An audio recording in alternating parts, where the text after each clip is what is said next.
বেশ কয়েকদিন ধরে জলপাইগুড়ি জেলার চাপড়ামারি বনাঞ্চলে লাগাতার আগুনের ঘটনায় চাঞ্চল্য সৃষ্টি করেছে। এই অগ্নিকাণ্ডের ফলে বনাঞ্চলে বসবাসকারী বিভিন্ন পশু পাখি এবং বন্য জন্তু জানোয়ারেরা দল নিরাপত্তাহীন অবস্থায় বাইরের দিকে চলে আসছে, ফলে তাদের বাসস্থানের ক্ষতির সম্ভাবনা বৃদ্ধি পাচ্ছে। জানা গেছে, আগুনের তীব্রতা এতটাই বেড়ে গেছে যে গাছে বসবাসকারী পাখি এবং তাদের ছানাদের মৃত্যুর আশঙ্কা দেখা দিয়েছে। বনাঞ্চলে পরিবেশ বিপর্যস্ত হয়ে পড়েছে এবং স্থানীয় বাসিন্দাদের মধ্যে উদ্বেগের সৃষ্টি হয়েছে। Bureau report, news capsule.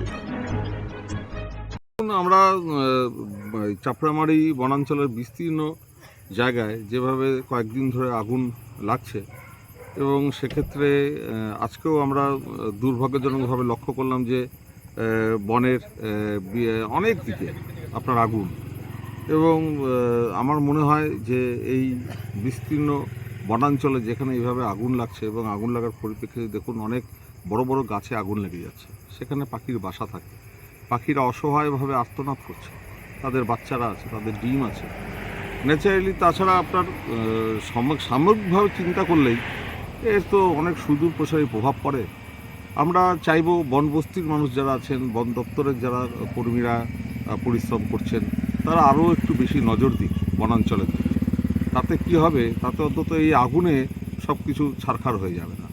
এটা দেখুন, এই পরিপ্রেক্ষিতে, এই আগুনের পরিপ্রেক্ষিতে বন্য প্রাণ, হাতি বলুন, হরিণ বলুন, সেগুলো রাস্তায় চলে আসছে, সেগুলো দেখার জন্য লোকের ভিড় হচ্ছে, তাদেরকে সরানো হচ্ছে।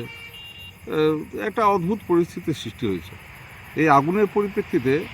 যে যে সমস্ত বন্য প্রাণী যে এই অরণ্যে রয়েছে, তাদের মধ্যেও একটা হালচাল লক্ষ্য করা যাচ্ছে।